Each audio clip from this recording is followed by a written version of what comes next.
친구들 나를 보려도 예수는 함께 동행함으로 주의 은혜가 충만하리니 주의 영원한 팔에 주의 영원하신 팔 함께 하사 항상 나를 붙드시네 어느 곳에 가든지 요동하지 않으며 주의 팔을 의지합니다. 나의 믿음이 연약해져도 미리 예비한 힘을 주시며 잉태할 때도 안보하시는 주의 영원한 팔에 기에 주의 영원하신 팔 함께 하사 항상 나를 붙드시니 어느 곳에 가든지 요동하지 않으며 주의 팔을 의지함이라. 능치 못할 것 주께 없으니 나의 일생을 주께 맡기며 나의 모든 짐 대신 지시는 주의 영원한 팔에 기에 주의 영원하신 팔 함께 하사 항상 나를 붙드시니 어느 곳에 가든지 요동하지 않으며 주의 팔을 의지함이라. 아멘. 456장 찬양드립니다. 456장.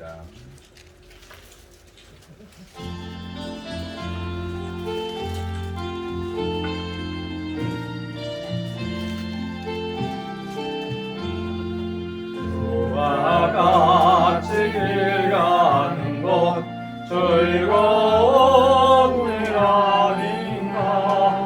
우리 주님으로 가신 발자취를 밟겠네. 한 걸음 주 예수와 함께 날마다 우리는 걷겠네.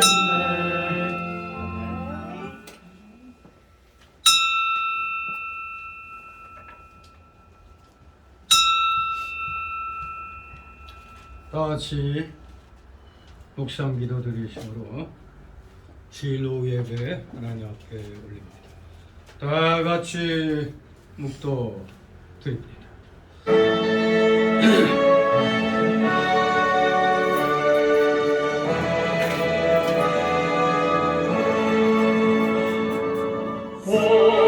성부성자와 성령 찬송과 영광 돌려보낼세. 대초로 지금까지 또 영원 무궁코 성삼위 내 영광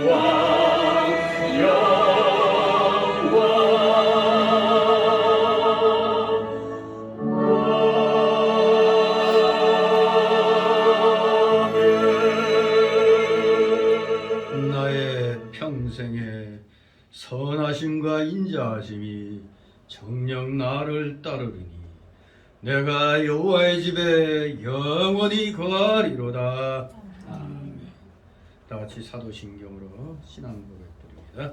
전능하사 천지를 만드신 하나님 아버지를 내가 믿사오며 그 내 아들 우리 주 예수 그리스도를 믿사오며 이는 성령으로 잉태하사 동정녀 마리아에게 나시고 본디오 빌라도에게 고난을 받으사 십자가에 못 박혀 죽으시고 장사한 지 사흘 만에 죽은 자 가운데서 다시 살아나시며 하늘에 오르사 전능하신 하나님 우편에 앉아 계시다가 저리로서 산 자와 죽은 자를 심판하러 오시리라.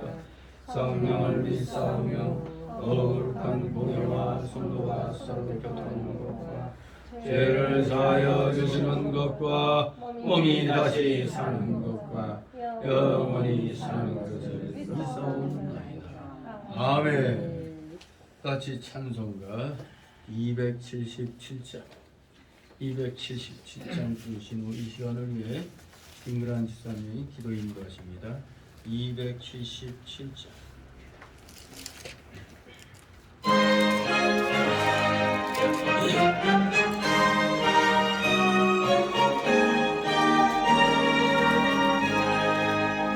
그가 사는 백성들을 보라 수많은 심령 멸망하겠네 그 누나가 바지에 목은 들고 생명을 구원하는 곳으로 큰 권세 주께 있으니 큰 권세 주께 있으니 너는 가서 주의 복음 전하라 주가 너 항상 지키라 구원의 문은 넓게 열렸으니 십자가 운명 일어나거라 너희의 힘을 하나로 뭉쳐서 죄악의 세상을 끊어라 큰 권세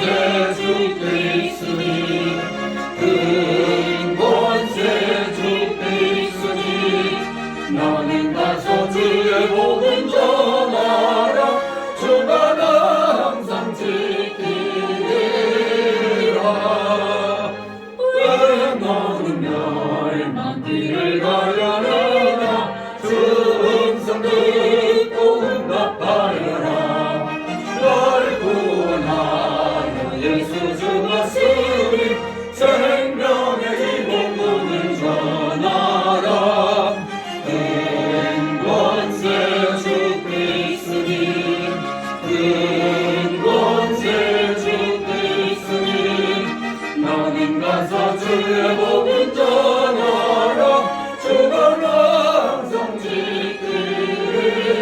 지키리라 온 천하 만민 승리의 그날에 영광과 찬송 주께 드리네 속죄함이 너 구원받았으니 예쁘게 할렐루야 부르세 큰 권세 주께 있으니 큰 권세 주께 있으니 너는 가서 주의 복음 전하라 주가 나 항상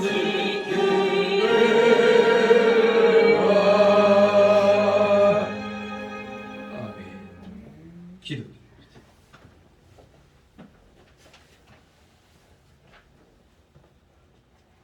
하나님 아버지 한 주간도 주의 품에 품어주시고 주날을 맞이하여 사랑하는 성도님들 한자리에 모여 주님께 찬양과 경배를 드리게 하심에 감사를 드립니다.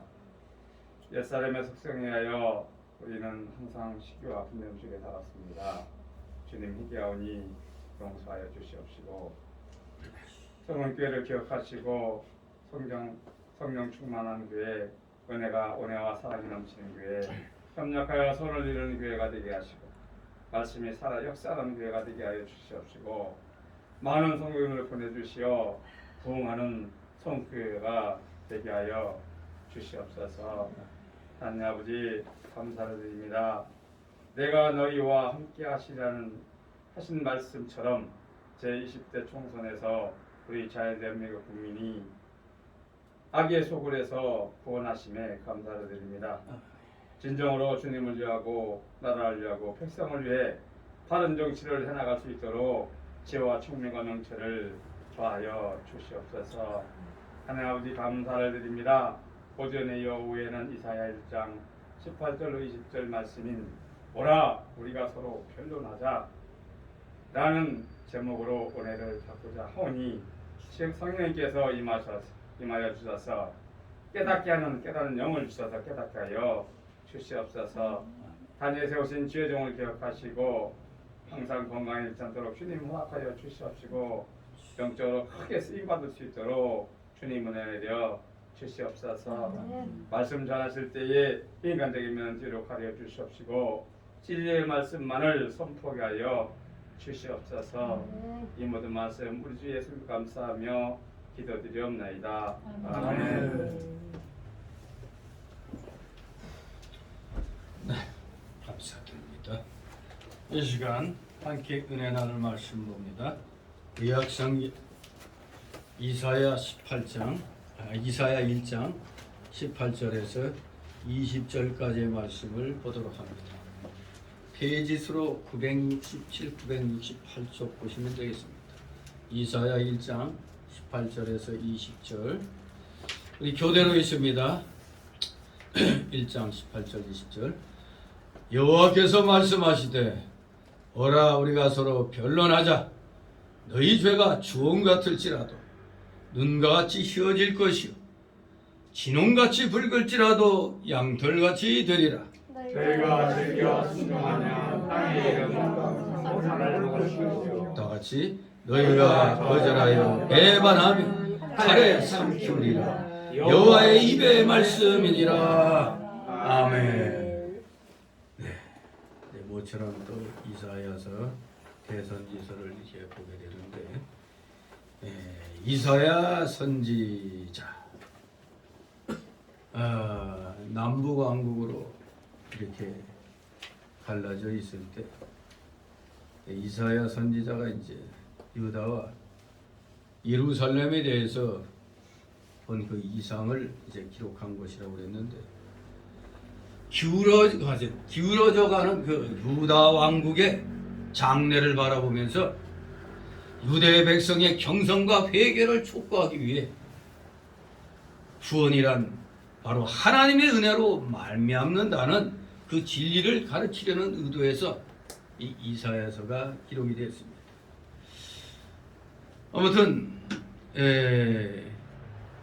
이 1장을 보면은 구원의 약속과 심판에 대한 경고인데 히스기야 통치의 그 중간 시대에 아주 그냥 극도로 팽배해 있던 그 유다의 죄악성이 고발된과 동시에 죄악의 결과로 닥쳐올 아주 무서운 심판이 예언되어 있는 것입니다.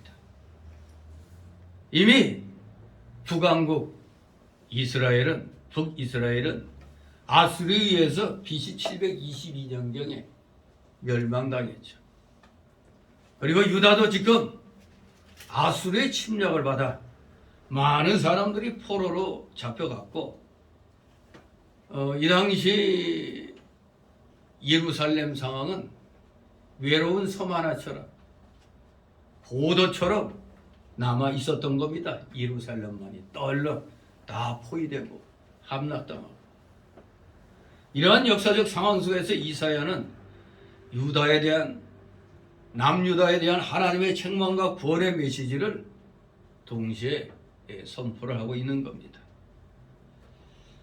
그 가운데서 이제 오늘 이 18절, 20절 말씀을 보면은 오늘 제목을 여기에서 잡아봤는데 오라 우리가 서로 변론하자. 이 18절에 지금 읽어본 대로 아주 서로 극명하게 대립되는 두 개의 색상이 나와 있습니다.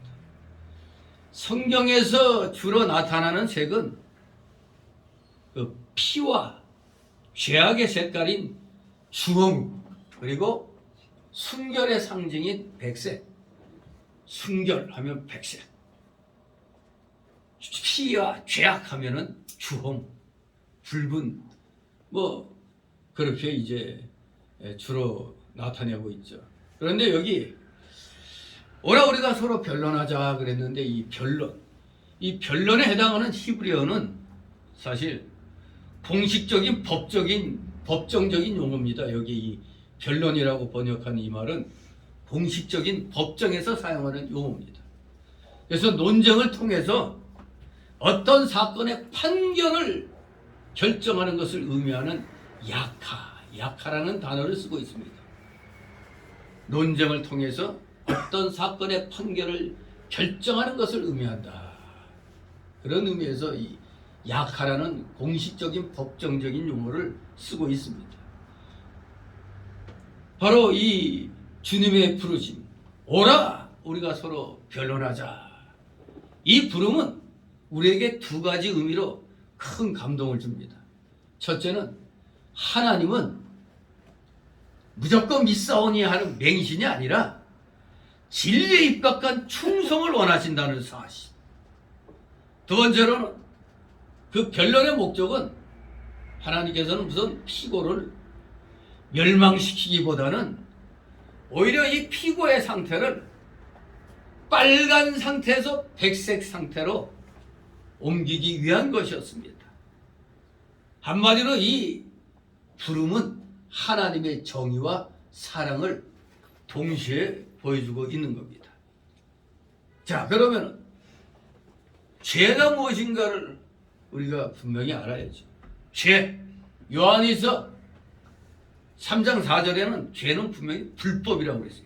불법, 법에 어긋났다 이겁니다.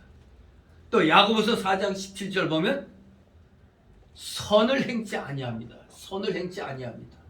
선을 행치 아니하는 게 죄입니다. 그리고 법을 어기는 게 죄죠. 그리고 로마서 14장 23절 보니까 믿음으로 하지 아니하는 것, 이게 죄입니다.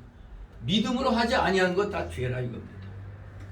그러므로 우리 스스로 만약 죄 없다고 하면은 우리 스스로를 속이고 요한일서 1장 8절 말씀대로 진리가 또 속에 있지 아니함이라고 말씀하고 있습니다. 죄 없다 하면 우리 스스로를 속이는 거고 우리 속에 진리가 없다는 겁니다.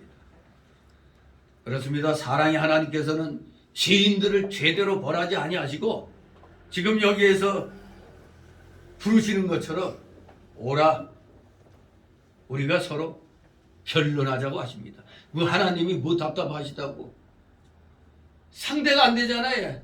최고 높으신 분이 우리 피조물 보고 그냥 명령 한마디면 되지. 오라 와서 변론하자고 그래.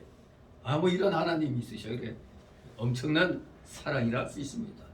이 서로 변론하자는 말씀은 바로 우리를 이 피조물인 우리를 사랑으로 인격적으로 대하여 주시는 그런 사랑인 것입니다. 너를 내가 인격적으로 대해주겠다는 그 하나님의 사랑이 와서 변론하라고 하시는 이 말씀. 한마디로 회개하기를 타이르고 요청하고 권고하시는 말씀입니다. 그냥 명령만 하셔도 되는데 타이르시고 요청하고 권고하신다 이겁니다. 미가서 6장 2절 보면 우리 하나님은 자기 백성에게만 변론하십니다. 자기 백성에게만 변론하세요. 그러므로 범죄하고 하나님을 떠나 숨어있는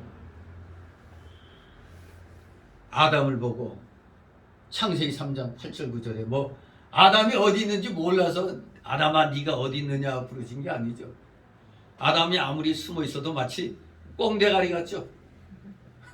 꽁은 그냥 자기 머리만 쳐박고 있으면 자기 눈에만 안 보이면 되는 줄 아는 거예요. 우리 사람이 그런 거예요. 하나님 앞에서는 바로 그런 거예요. 내 눈에 안 보이니까 이제 하나님 못 찾겠지. 아주 꽁대가리 같은 생각하고 있는 겁니다. 하나님이 숨어있는 아담을 네가 어디 있느냐고 이 부르신 것은 스스로에게 기회 주시는 겁니다. 제가 여기 있습니다. 잘못했습니다. 이제 그렇게 하기를 원하시는 겁니다. 그래서 부르신 거예요. 몰라서 못 찾겠다 깨꼬리하고 그냥 부른 게 아닙니다. 하나님이 아담하고 오징어 게임 하자고 한 거 아니잖아요. 그냥 내 이름 하면 되는데 어디 있느냐 부르셨어요. 또 우리 예수님도 마태복음 9장 13절 보면 의인을 부르러 오셨다고 그래. 의인을 부르러 오셨다고 그랬어요. 누굴 부르러 오셨다고 그랬어요? 죄인을 부르러 오셨다고 그랬습니다. 죄인을 부르러. 이같이 하나님께서 부르시면 그 부르심에 즉각 응하면은, 그래서 회개한다면 우리는 큰 복을 받게 되는 겁니다. 그러면은 죄를 회개하는 자에게 어떠한 복이 있는가를 오늘 이 18절 20절 말씀을 통해 가지고 우리는 깨달아 봐야 되겠습니다. 죄를 회개하는 자에게는 어떤 복이 있느냐? 첫째, 18절 말씀대로 회개하는 자가 받는 복은 붉은 죄가 희게 사함을 받는 복이다. 붉은 죄가 희게 사함 받는 복이다. 그게 바로 회개하는 자가 받는 복이라고 말씀하는 겁니다. 18절 있습니다. 여호와께서 말씀하시되 오라 우리가 서로 변론하자. 너희 죄가 주홍 같을지라도 눈과 같이 희어질 것이요 진홍같이 붉을지라도 양털같이 되리라. 아멘. 예. 죄는 여기 나온 대로 할 것 같으면 진홍과 주홍빛같이 붉다고 그랬어요. 진홍과 주홍빛. 계시록 12장 3절 보면 붉은색은 마귀의 색입니다. 마귀의 색. 뭐 우리 인간들이야 붉은색 하면 뭐 정렬의 그런 상징으로 쓰고 있고, 사상적으로는 좀 빨간색 쓰면은 사상적으로 좀 멋있게 하죠. 공산주의. 왜? 걔네들은 피해 혁명을 부르짖으니까 빨간 겁니다. 그러니 저 정신 나간 저 국힘당 저것들 보면은 아니 왜 멀쩡한 파란색 뿌리고 붉은색 택했더니 또 반대로 저 노랑 색깔을 했었죠, 민주당. 그때 잽싸게 또 그냥 그때 자유통 무슨 당인가 그때 하여간 저 새누리당인가 그때 그 버린 파란색을 또 잽싸게 또 그냥 챙겨 입으니까 마치 공수가 마치 바뀐 것 같이 되어버렸지. 우리나라 태극기도 이렇게 보면은 위는 붉은이요, 빨강이고 아래는 파랑이잖아요. 근데 우리나라 지도 보니까 떨렁 휴전선 갈라져 있을 때 위는 북한 공산당이고 아래는 자유대한민국. 이게 참 어떻게 보면 음양의 조화로 잘 어울린 건가? 우리는 통일을 해야 되는데. 아무튼 통일을 하면 좀 이상하죠. 태극이 파란 걸로 다 덮여야 되나? 그러다 보면 일본 국기같이 그냥 동그랗게 이렇게 되어버릴 수도 있겠는데. 아무튼 이 붉은색은 어떻게 보면 좋게 보이지만 막 정열적인 힘을 상징하는 것 같지만 이 사상적으로는 빨갱이들이 맨날 그냥 피를 부르짖다 보니까 좀 저항이 일어나죠. 여러분도 가만히 시뻘건 그 색을 보고 있으면 좀 이상하잖아요. 그냥 화가 나는 것 같고 그냥 막 그런 느낌을 받아요. 근데 파랑을 바라보면 좀 차분해지는 그런 느낌을 받는데, 아무튼 성경에서는 붉은색은 분명히 무슨 색? 마귀색이라고 했어요. 마귀색. 그러니까 저 국힘당 저거 바꿔야 되죠. 마귀색을 갖다 떡하니 택했으니, 그러니까 지금 보수가 아니잖아요. 저거 참 어쩔 수 없이 그냥 국민들이 그냥 어쩔 수 없이 그냥 뽑아준 건데, 마귀색을 채택하고 있으니 참 좀 그렇습니다. 계시록 6장 4절에는 이 붉은색은 바로 죄악의 색이라고 했어요. 죄악. 마귀의 색깔이면서 죄악의 색깔이. 그러면 이 붉은색을 채택하고 있는 학교가 있죠. 어느 학교? 고려대? 고려대 붉은 바탕에 그 타이거 마스크. 그렇잖아요. 정열적인 건 좋은데 이상하게 그걸 바라보면 마치 이 핏빛. 저는 그 붉은색 딱 바라보면은 붉은 깃발 바라보면 피빛이 있네. 그게 자꾸 떠오르는데 왜 성경엔 분명히 이 붉은색은 마귀의 색이고 죄악의 색이라고 했습니다. 실질적으로 마귀의 자녀들인 공산주의자들은 피의 혁명을 부르짖잖아요. 그래서 걔네들은 왜 우리가 달래면 뭐 빨갱이라고 하겠어요? 피를 부르짖으니까. 전에 그때 그 누구야 그 영화 배우 그 명계남인가 그 완전 새빨간 놈 아니고 와 명계남이나 그때 노무현 때 보고 진짜 저놈은 빨갱이가 맞구나 하는 걸 왜 느꼈느냐. 딱 TV 화면에 비치는데 옷은 또 몇백만 원짜리 옷 같아. 그냥 일반 양복하고 그 비싼 거 좀 차이 나잖아요. 나는 그 몇백만 원짜리하고 이 몇십만 원 하는 거하고 뭐 차이를 모르겠는데 그래도 화면에 보일 때 와, 방이 나더라고요 옷이. 그런데 그 좋은 옷 입고 외친 게 뭐예요? 피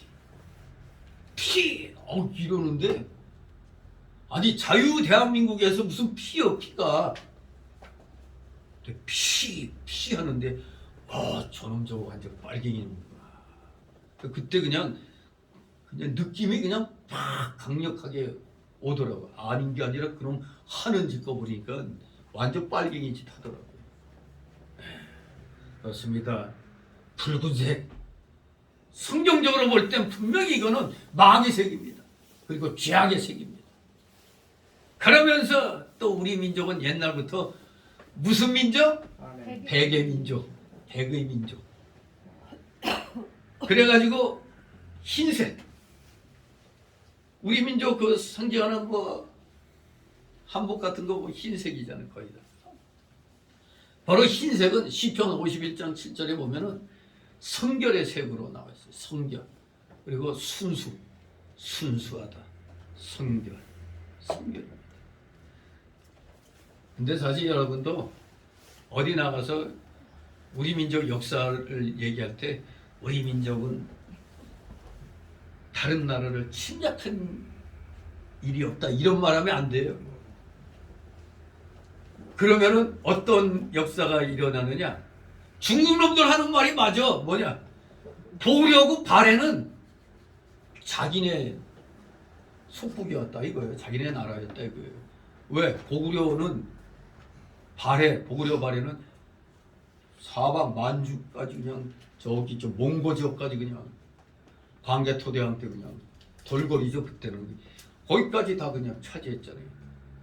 근데 남의 나라 땅 그냥 차지해요?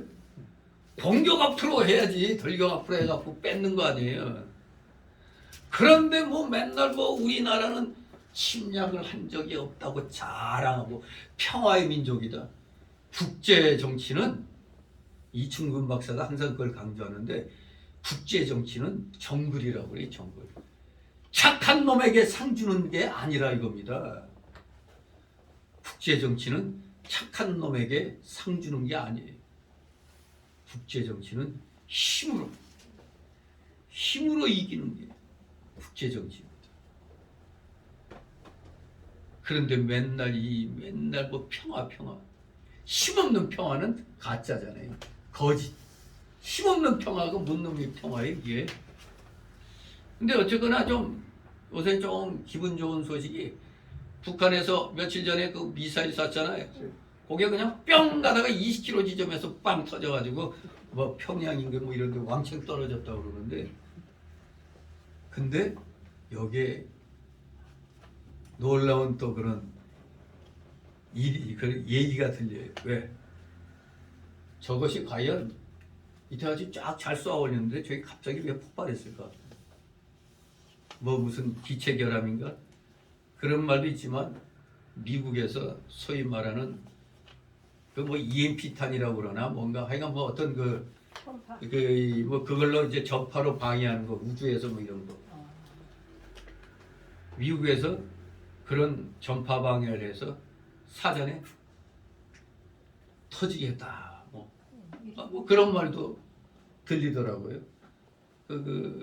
김영호 교수도 이충근 교수처럼 뭐 상당히 그 양반도 국제 정세에 대해서 상당한 그런 일가견이 있는 사람이에요. 이충근 박사 그 유튜브 읽어봐도 참 이 지식이 새롭게 들어오는 것 같고, 김영호 교수의 그 유튜브 이렇게 국제 정세에서 들어도 상당히 그 참 참 이 양반들이 굉장히 지식이 참 폭넓구나. 물론 김필재 TV도 좀 젊은 사람인데, 김필재 그 사람도 대학원 아마 공부하고 졸업한 것 같은데, 그러니까 그 사람도 상당히 그것도 국제 정세에도 일가견이 있어요.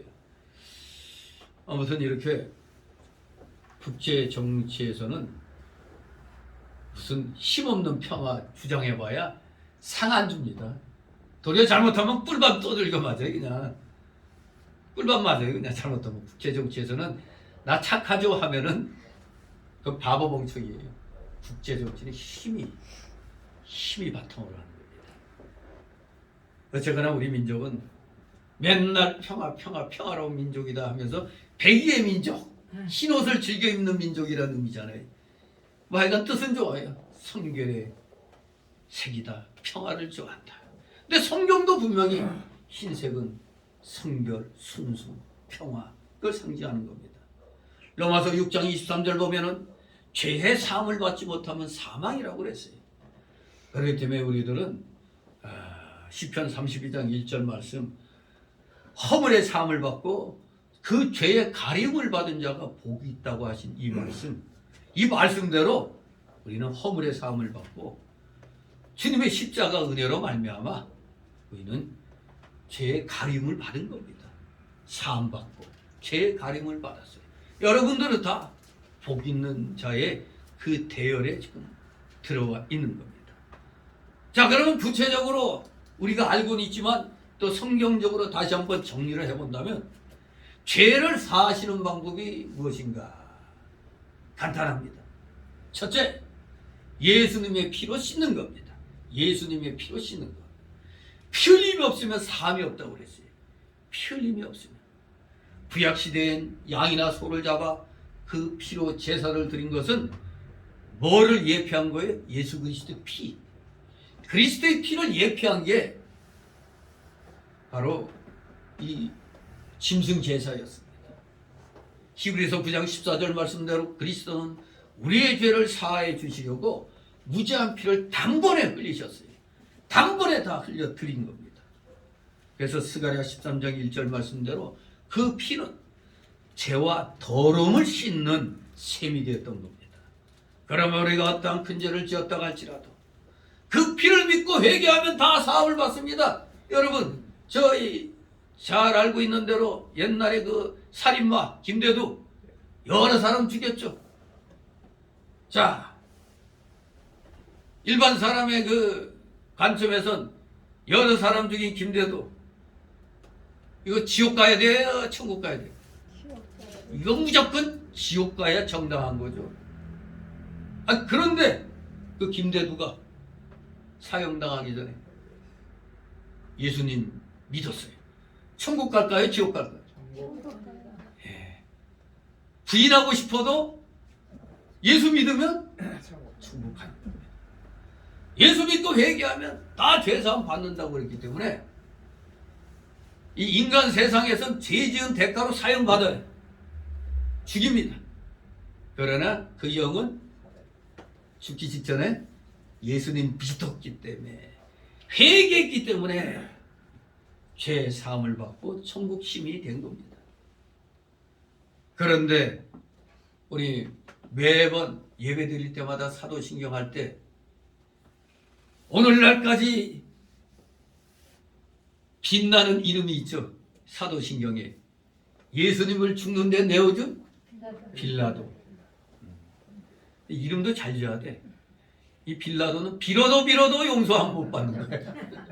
빌어도 빌라도 아무리 빌려고 해도 죄사 못 받아. 이 빌라도는 죄를 면하려고 대한 물을 떠다가 손을 씻었지만 알면서도 그냥 예수님을 남겼죠. 그래서 이 빌라도는 결코 죄사함을 받지 못한 겁니다. 그러므로 예수님을 구주로 믿는 우리들은 다 예수 믿을 때 죄사함 받고 의롭다함을 얻은 줄 믿어야 돼. 그냥 죄 지은 놈이 어떻게 천국 가느냐, 그냥 이 인간적인 기준으로만 보면 안 되죠. 인간적인 기준으로 보면은 자기 가족을 살해한 자가 천국 간다면 그런 하나님 필요 없었다 이렇게 나올 수도 있어요. 그러나 사람을 죽였기 때문에 이 세상에서는 분명히 사형으로 다스립니다. 하지만 그 영은 회개했기 때문에 천국 백성이 되는 겁니다. 이건 우리 힘으로 하는 게 아니잖아요. 이 하나님의 법칙이잖아요. 하나님의 법칙. 예수 믿고 회개하면은 구원 받는다고 했으니까. 그러면 이렇게 생각할 수도 있죠. 내 마음대로 나쁜 짓 다 하고 있다가 죽을 때 예수 믿습니다, 아멘 하면 그럼 되겠네. 이게 말이 안 되죠. 정말로 믿게 되면은 진짜 엄청난 회개의 그 상황이 일어나잖아요, 본인에게. 그 가짜, 거짓된 믿음은 다 드러나는 겁니다. 그런 눈물은 세상에서도 무슨 눈물이라고 그래? 악어의 눈물이라고 그러죠. 악어의 눈물. 악어가 뭐 다른 짐승들 잡아먹을 때 잡혀먹이는 짐승이 불쌍해라 해서 눈물을 흘려요? 아니잖아요. 그냥 무슨 그 생리적인 현상으로 이렇게 그냥 눈물이 나는 건데, 그걸 가지고 잡아먹히는 짐승에게 미안해서 그런 건 아니죠. 근데 지금 오늘날 이 인간들 가운데도 악어의 눈물을 흘리는 자들이 많아요. 그야 아까 오전에 말한 대로 외식, 속은 아니면서 겉으로만 그냥 뭐 위해주는 척하는 이런 거죠. 우리 모두 정말로 하나님 앞에 감사드려야 되는 것이, 우리는 도무지 우리는 구원받을 길이 없잖아요. 구원받을 자격도 안 되잖아요. 그런데 예수님 믿으니까 아이고 우리를 다 이렇게 용서해 주시고 천국 자녀, 하나님 자녀 삼아 주셨잖아요. 얼마나 감사합니까? 정말로 우리 예수님의 피로 씻음 받은 이 놀라운 그 은혜 진실로 감사해 드려야 됩니다. 자, 그래서 죄를 사하는 첫 번째 방법이 예수님의 피로 씻는 거라고 했어요. 두 번째는 아예 기억지도 않고 도말하신다는 걸 믿어야 됩니다. 죄 사하는 방법, 하나님께서 예수의 피로 씻게 하시고, 그 다음에 두 번째로는 기억지도 않고 싸그리 다 도말하신다는 겁니다. 이사야 43장 25절에 하나님은 우리의 허물을 도말하시고 기억지도 않는다고 했습니다. 도말이라는 말은 도말, 이 벽, 더러운 벽, 아예 펜트를 샥 칠하면 그냥 깨끗하잖아요. 사실 여기 또 이게 좀 얼룩지고 했지만 한번 샥 하면은 아주 깨끗해지잖아요. 아무리 붉은 죄라도 도말하면 없어지는 겁니다. 벽이 아무리 더럽게 이렇게 황칠해놔도, 낙서해놔도 한번 딱 펜트로 다 칠하면 아주 말짱하잖아요. 차도 사고 나갖고 막 찌그러지고 해도 다 펴가지고 싹 다시 그 칠하면은 말짱하잖아요. 그냥 새 차 같잖아요.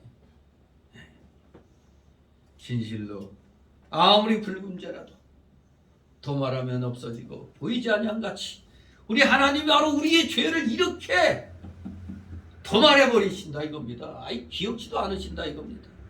하나님은 우리의 죄악을 발로 밟고 깊은 바다에 던져 보이지 않게 하신다고 미가서 7장 19절에서도 말씀했습니다. 또 사도행전 13장 22절 보면 간음죄와 살인죄를 지은 다윗도 회개하니까 내 마음에 합한 자라고 했습니다. 회개하니까 내 마음에 합했다. 하나님이 이렇게 말씀하시는데 뭔 우리가 그냥 너 죄만 잊어서 난 너 절대 용서 못해. 우리가 어떻게 그렇게 할 수가 있어요. 우리 주님은 심지어 십자가에 처형당하면서 믿은 강도에게도 소위 우리가 우편에 구원받은 우편 강도라고 그렇게 많이 들어봤죠. 그 강도에게도 그 흉악범이거든요. 그 강도. 근데 그 죄를 기억지 않고 네가 오늘날 나와 같이 낙원에 있으리라고 구원을 허락하셨어요. 그러니까 우리 인간적인 시각은 말도 안 되죠. 흉악범이 무슨 놈의 천국에가 말이 안 되죠. 그러나 하나님은 하나님의 법칙에 맞으면 다 구원해 주시는 겁니다. 이와 같이 하나님께 죄의 사함을 받은 자는 이제 우리도 그 주님의 사랑을 본받아서 남의 죄를 용서하고 기억치 말아야 할 것입니다. 그래서 그 유명한 말 70번씩 7번이라도 용서하라고 그랬죠.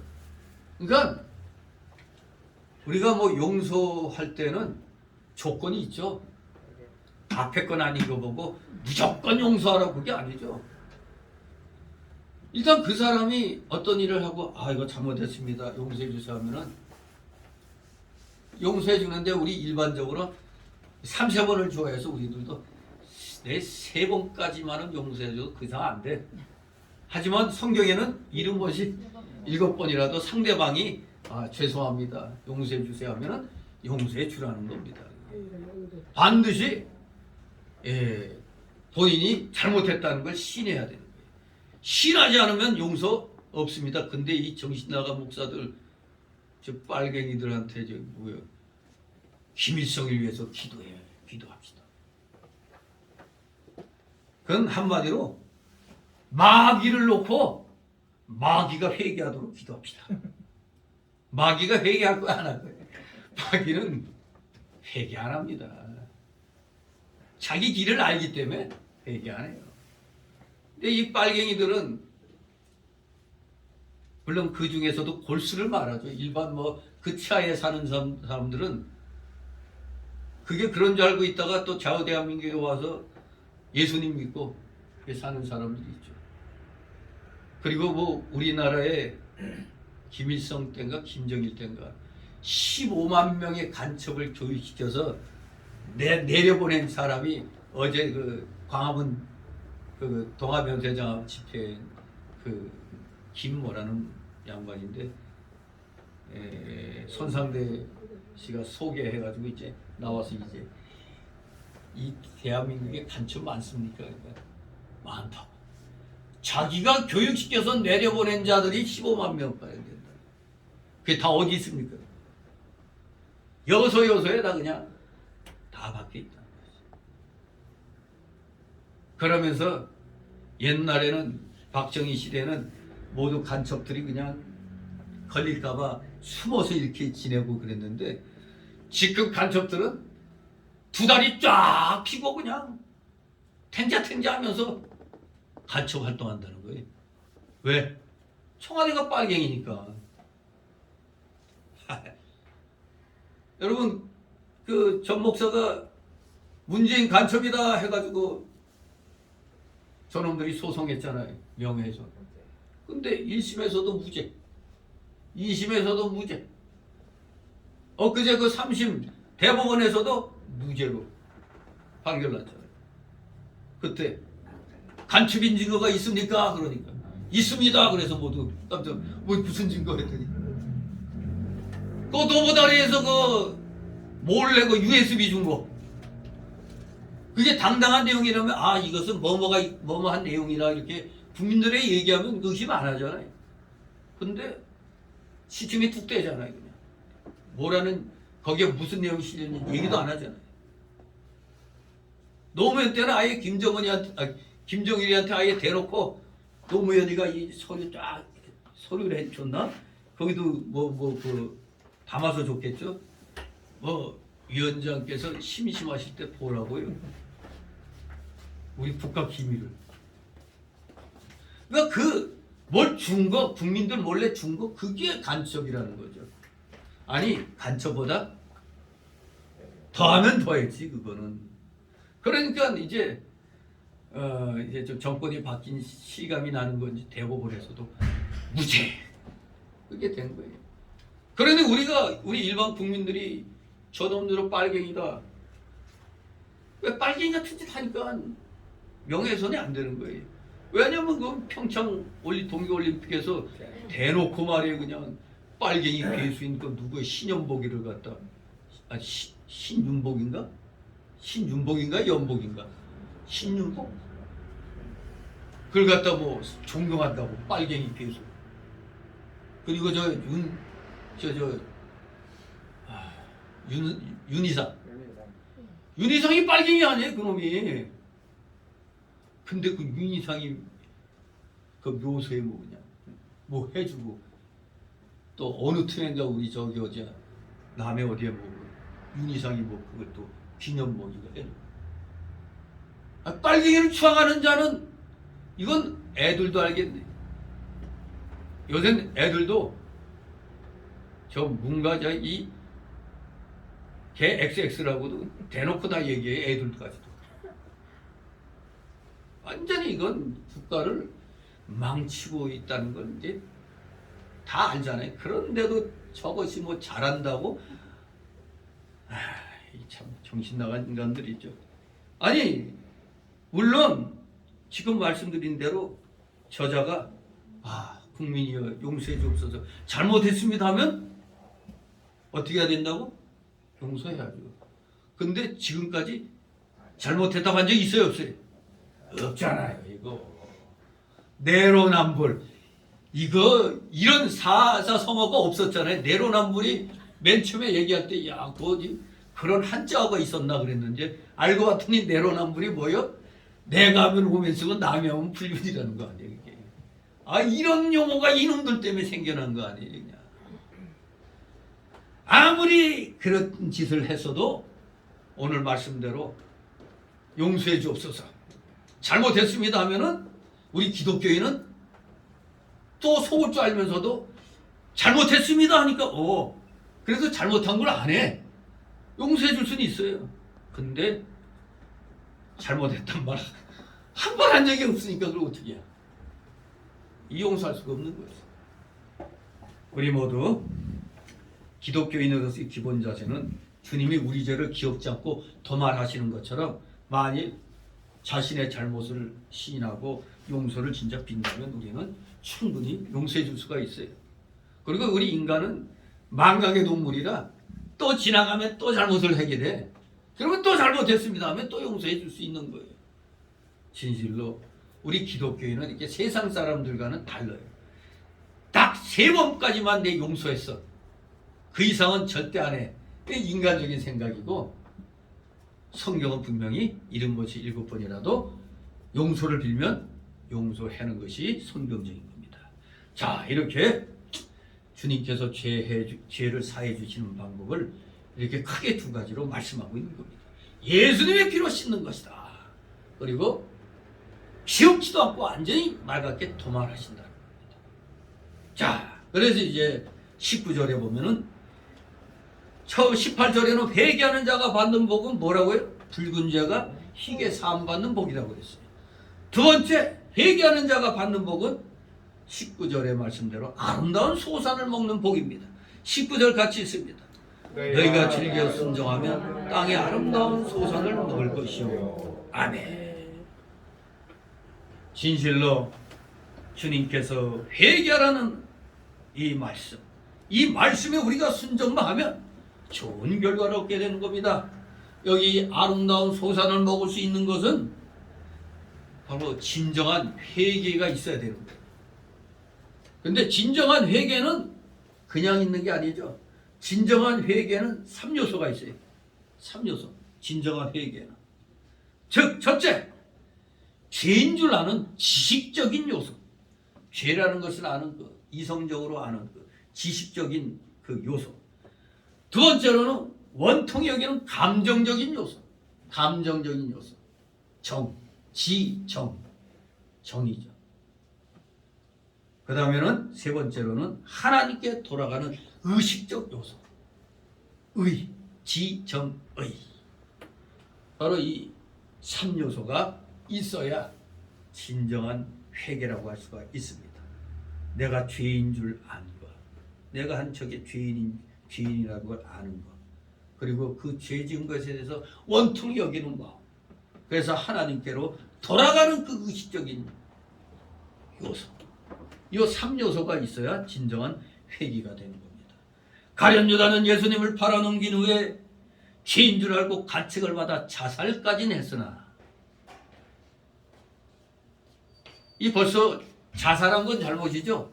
자살했다는 것은 진짜 회개한 게 아니라는 얘기입니다. 그저 마음에 가책받아 괴로워가지고 한 것뿐이지 정말로 회개한 게 아닙니다. 왜? 아까 진정한 회개는 3요소가 있어야 된다고 그랬죠. 근데 가룟 유다는 죄란 건 알았어. 지식적으로. 그리고 원통한 마음이 들었어. 그 감정적인 요소까지는 됐어. 그래 너무너무 원통해서 그냥 죽어버렸어 그냥. 근데 세 번째가 어떻게? 얘 하나님께 돌아오는 게 의식적인 요소인데 그게 없잖아요. 돌아오라고 그랬는데 안 돌아왔잖아요. 그래서 하나님께 돌이키는 의지적인 요소가 없었기 때문에 가룟 유다는 아름다운 소산을 먹질 못한 겁니다. 그러면 이 아름다운 소산이 뭔가를 우리가 이제 알아야 되겠죠. 이 아름다운 소산. 첫째, 묵은 땅이 새로워지는 은혜입니다. 묵은 땅이 새로워지는 은혜. 하나님이 좋게 창조하신 땅이 인간이 범죄함으로 더러워졌고 황폐되었습니다. 그러나 하나님께서는 이 광야와 메마른 땅이 기뻐하며 사막의 백합화 같이 피어 즐거워하며 무성하게 피어 기쁜 노래로 즐거워하며 아름다움을 얻게 될 것이라고 이사야 35장 1절 2절에 말씀하고 있습니다. 인간은 범죄로 마음이 만물보다 거짓되고 부패해졌다고 에레미야 17장 9절에 말씀했습니다. 그러나 회개함으로 묵은 땅을 갈고 옥토가 되게 하시는 겁니다. 즉 새 영을 속에 두고 새 마음을 주되 육신에서 돌같이 굳은 마음을 제하고 고기와 같은 부드러운 마음을 주어 변화를 받게 한다고 에스겔 36장 26, 27절에 말씀하고 있는 겁니다. 돌같은 굳은 마음을 제하고 고기와 같은 부드러운 그런 마음을 주어 변화를 받겠다 이겁니다. 바울 사도도 회개하기 전에는 교회를 핍박한 돌같은 마음을 가진 사람이었죠. 그 교회를 핍박한 돌같은 마음을 가진 자였어요. 그러나 회개하여 고기와 같은 부드러운 마음을 갖게 돼서 이름하여 거룩한 바울로 바뀌었죠. 또 역사적으로 우리가 아는 어거스틴도 아주 허랑방탕했잖아요. 허랑방탕. 그랬는데 변화를 받아서 거룩한 어거스틴이었죠. 성 어거스틴. 예, 정말로 한때는 다 돌같은 그런 굳은 마음의 사람들이었어요. 그러다 예수님 믿고 나서 고기와 같은 부드러운 마음이 되어버린 겁니다. 어거스틴 같은 경우는 맨날 그 유흥장 홍등가 이런 데서 그냥 맨날 그냥 부어라 마시라 하고 그랬는데 이제 변화되고 난 다음에 딱 성경책 들고 거기 딱 가니까 사람들은 그 여인들은 모르니까 헤이 어거스틴 일로 놀러와 딱 성경책 나 변화됐어 새 사람 됐어 이렇게. 그러니까 이 정말로 이 내가 변화돼서 예수 믿는 사람 됐다면은 삶 속에서 보여야 돼요. 그냥 부끄러워서 모른 척하고 예수 믿게 되었는데도 안 믿는 척 이렇게 하면 안 되는 겁니다. 변화됐으면 변화받은 그 상황을 여러 사람 앞에서 보여야 되는 겁니다. 이렇게 묵은 땅이 새로워지는 은혜가 이름하여 아름다운 소산을 먹는 복입니다. 두 번째로는 좋은 열매가 풍성해지는 은혜입니다. 좋은 열매가 풍성해지는 그러한 은혜. 그것이 여기 나온 대로 아름다운 소산을 먹는 복인 것입니다. 우리 인간의 범죄로 땅은 가시덤불과 엉겅퀴를 냈다고 창세기 3장 18절에 말씀하고 있습니다. 그래서 범죄하고 회개하지 않으면 아무리 좋은 씨를 심어도 가뭄과 홍수와 해충으로 좋은 열매를 거두지 못합니다. 그러나 회개하면 땅에 뿌린 종자에 주님께서 기를 내려주사 땅 소산에 곡식으로 살찌고 풍성케 하여 가축이 광활한 목장에서 먹을 거라고 이사야 30장 23절에 말씀하고 있습니다. 땅의 소산 그 곡식으로 우리 모두 살찌고 풍성하게 됩니다. 그리고 가축들마저 광활한 목장에서 먹게 되는 겁니다. 회개하면 이런 역사가 일어나는 겁니다. 그러나 자기의 죄를 숨기는 자는 형통치 못합니다. 죄를 자복하고 버리는 자는 잠언 28장 13절 말씀대로 불쌍히 여김을 받을 것입니다. 우리가 잘 아는 탕자, 아버지의 뜻을 거역하고 재산을 가지고 멀리 가서 다 낭비하고 거짓골로 돌아왔습니다. 그러나 아버지는 측은히 여겨 달려가 목을 안고 입을 맞추고 집에 데려와서 제일 좋은 옷을 입히고 손에 가락지를 끼우고 발에 신을 신기고 송아지를 잡고 즐거운 잔치를 했습니다. 바로 이 탕자의 비유에서는 우리가 언뜻 보면은 맨날 그 얘기가 돌아온 탕자죠. 그러니까 주인공은 누구 같아? 탕자 같잖아요. 근데 사실은 그 돌아온 탕자의 비유의 진짜 핵심되는 주인공은 아버지.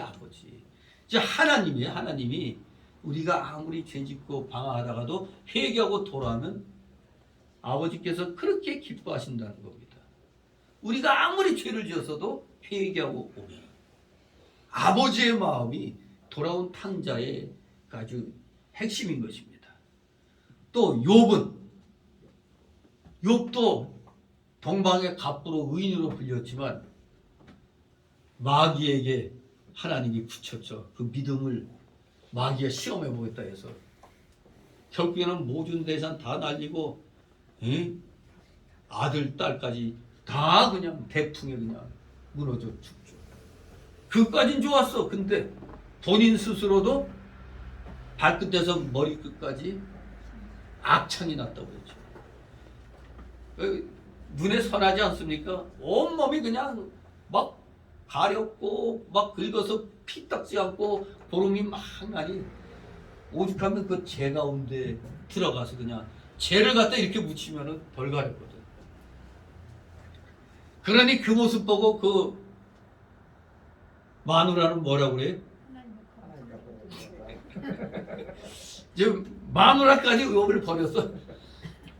네 하나님이 욕하라고. 그러면 왜 그렇게 했어요? 아니 아들 딸까지 다 죽고 모든 제사 다 날렸는데도 하나님 원망을 안 하니까 부인이 이제 승질 난 거죠 그냥. 그래도 절대 그러면 안 되잖아요.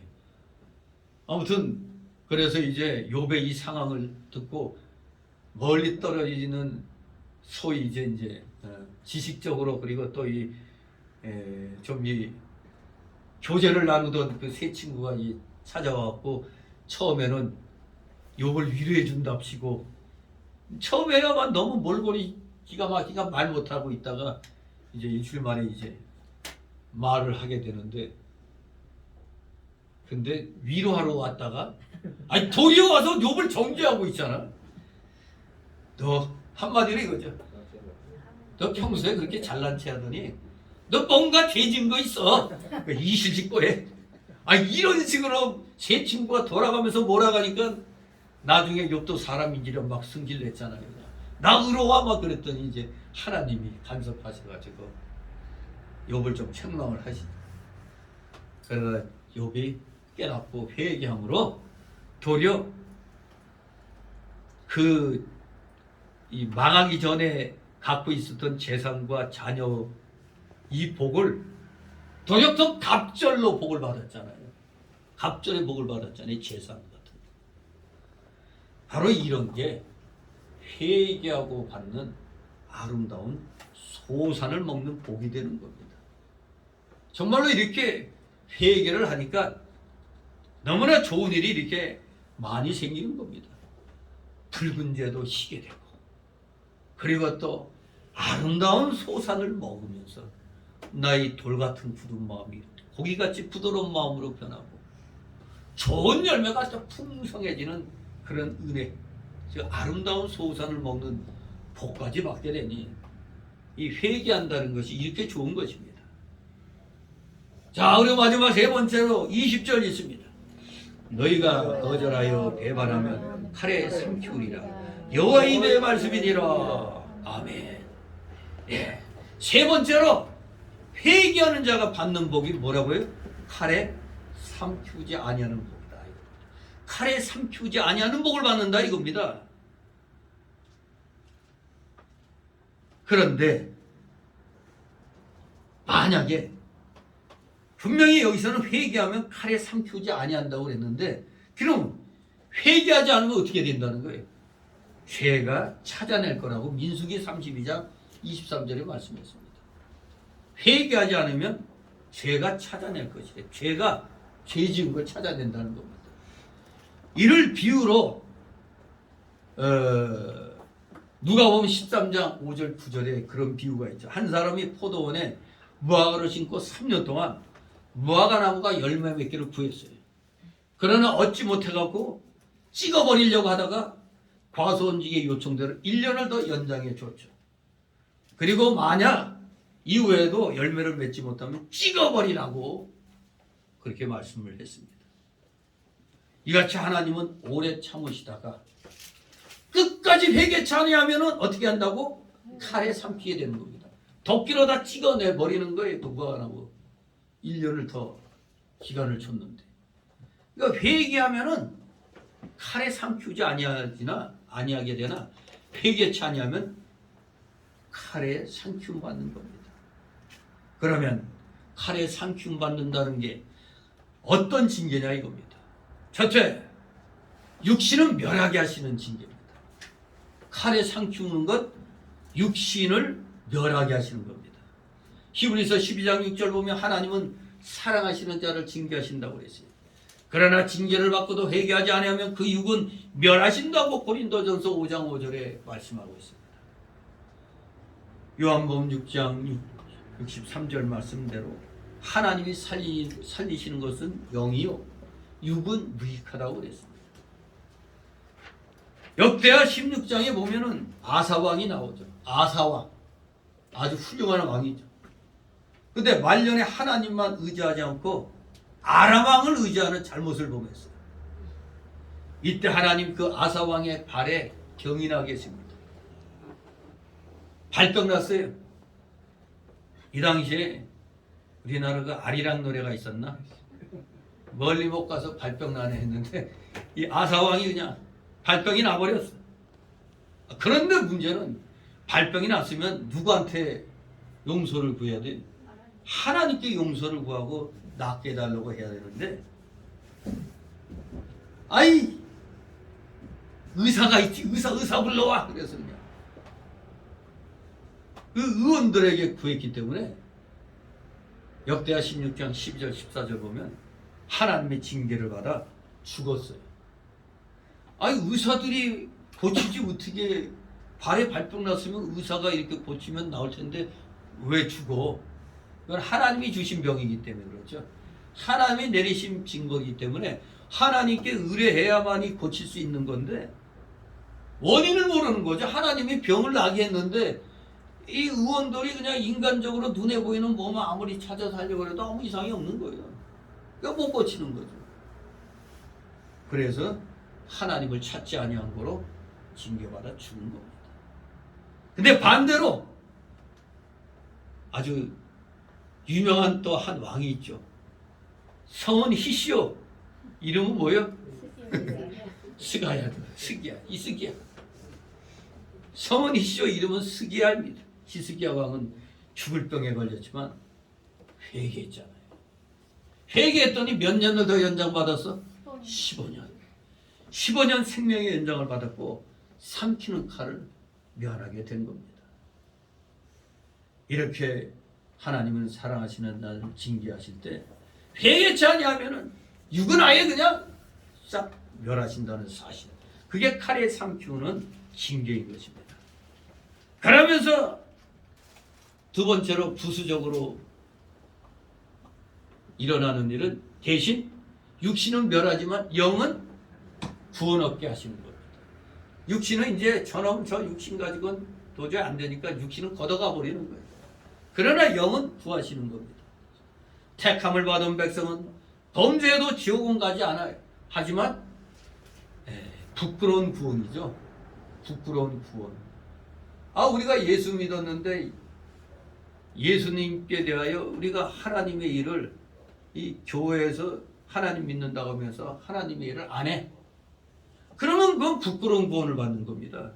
믿긴 믿어져. 그래서 미사오니 하고 예배드리러 나와. 근데 아예 봉사 같은 걸 아예 안 해 그냥. 이러면 부끄러운 구원을 얻는 겁니다. 즉 이것이 고린도전서 3장 15절 말씀한 대로 공력이 불타서 해를 받고 불 가운데서 얻은 구원이요 이름하여 여기 본문에 나온 대로 칼에 삼키는 겁니다. 그러므로 구원을 얻는 데는 우리 인간의 노력이 털끝만큼도 포함되지 않고 오직 구원은 믿음으로만 받게 되는 겁니다. 믿음으로만. 이게 그래서 독립교회에서는 기본구원이라고 그러는 거죠. 기본구원. 이건 내가 뭘 노력해서 얻는 게 아니라 믿음으로 그냥 거저 받는 구원이라 그래서 구분해서 기본구원이라고 그러는 거예요. 그럼 그 다음에 일어나는 건 우리는 성화를 이뤄나가잖아요. 성화. 말씀에 순종해서 나가면서 이루는 거. 그래서 뭐 성화 또는 성화구원, 독립교회에서는 건설구원 뭐 이렇게 얘기를 해요. 그래서 맨 처음에 독립교회에서 기본구원, 건설구원 막 그랬더니 이단이다 막 그냥 처음에 그런 소리까지 들렸어요. 근데 가만히 보니까 맞는 말이잖아. 처음에 받는 구원은 거저 받잖아요. 근데 그 다음부터는 성화를 이름으로 해서 만들어가는 거잖아요. 성화. 바로 그런 차이가 있는 겁니다. 진실로 믿음으로만 구원받고 상급은 성화를 이룬 즉 믿음을 지킨 행위로서 상급을 받게 되는 겁니다. 그래서 우리 하나님께서는 우리의 행위가 칼에 삼키지 않고 상을 받는 영광스러운 구원에 참여하기를 언제나 원하고 계십니다. 그래서 우리 이러한 길을 가야 되죠. 이러한 길을 가려고 하니까 말씀대로 좁은 길 가야 돼요. 좁은 길 가고 좁은 문으로 계속 들어가는 생활을 해야 되는데 기독교라는 좁은 문을 통과해서 딱 들어왔더니 여기에서나마 또 넓은 길 찾아가려고 애를 쓰고 있잖아요. 대부분의 교회들이 일단은 믿음으로 교회는 다 왔어. 근데 그 다음부터는 배째라 신앙이야. 내가 볼 때는 다 배째라 신앙이야. 어차피 나 구원 받았으니까 이제 됐어. 내 마음대로 할게. 그러니까 다들 말씀대로 더 순종해서 나가려고 해야 되는데 이상하게 그냥 들어와 가지고는 꼭 그렇게까지 믿을 필요가 있느냐. 이렇게 그냥 좀 편하게 이렇게 폭넓게 나가는 게 좋지 않느냐. 이런 식으로. 그러니까 어차피 좁은 문 통과해서 좁은 길 들어왔으면 구원은 받아요. 그래서 구원 받았기 때문에 여기에서나마 넓은 문 찾아가는 거 그건 구원에서 이탈되는 건 아니에요. 이제 상급의 문제가 생기죠. 근데 처음부터 기독교 이건 너무 지나쳐. 왜 니들만 구원받는다고 그래? 나는 저거 이슬람 믿어야겠어. 이건 뭐 그냥 말짱 다 끝난 거죠. 불택자죠, 불택자. 진실로 우리 모두 배도의 길을 가면 안 됩니다. 끝까지 우리가 말씀대로 순종해야 칼에 삼키지 아니하는 그런 복을 받게 되는 겁니다. 진실로 우리 모두 붉은 죄를 희게 하는 복을 받고 아름다운 소산을 먹는 복을 받고 칼에 삼키지 아니하는 귀한 복들을 받으시면서 이 세상에서 아주 우리 정말로 즐겁게 하나님 말씀 순종하면서 주시는 복을 잘 받아 누리는 귀한 믿음의 용장들 되시기를 주님의 이름으로 축원합니다. 기도합니다. 거룩하신 하나님 아버지 은혜를 감사드립니다. 사랑하시는 자녀들 한 사람 한 사람 아버지를 기억하여 주옵소서. 진실로 순종하여 말씀대로 회개하는 삶을 사는데 우리 모두 최선을 다하는 자가 되어 아름다운 소산을 우리 다 찾아 먹을 수 있는 귀한 믿음의 일꾼들, 하나님의 자녀들 다 되게 하여 주시옵소서. 감사드리며 예수 그리스도 이름으로 기도드리옵나이다. 아멘.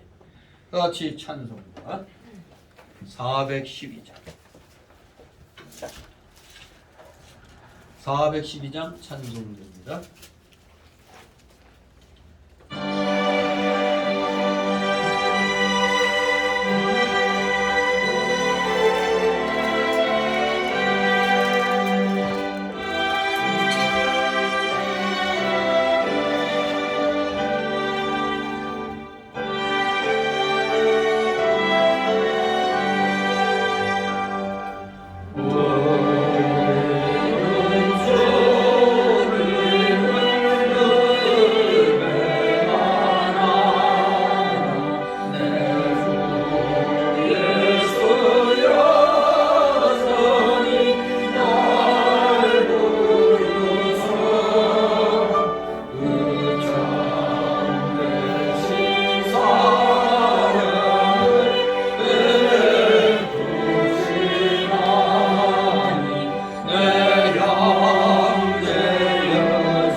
주기도문으로 마칩니다. 하늘에 계신 우리 아버지 이름이 거룩히 여김받으시오. 나라의 마옵시며 뜻이 하늘에서 이룬 것 같이 땅에서도 이루어지이다. 오늘날 우리의 일용할 양식을 주옵시고 우리가 우리의 죄인인 자를 사하는 것 같이 우리의 죄를 사하여 주옵시고 우리를 시험에 들게 하지 마옵시고 다만 악에서 너희의 나라와 권세와 아버지께 영원히 있사옵나이다.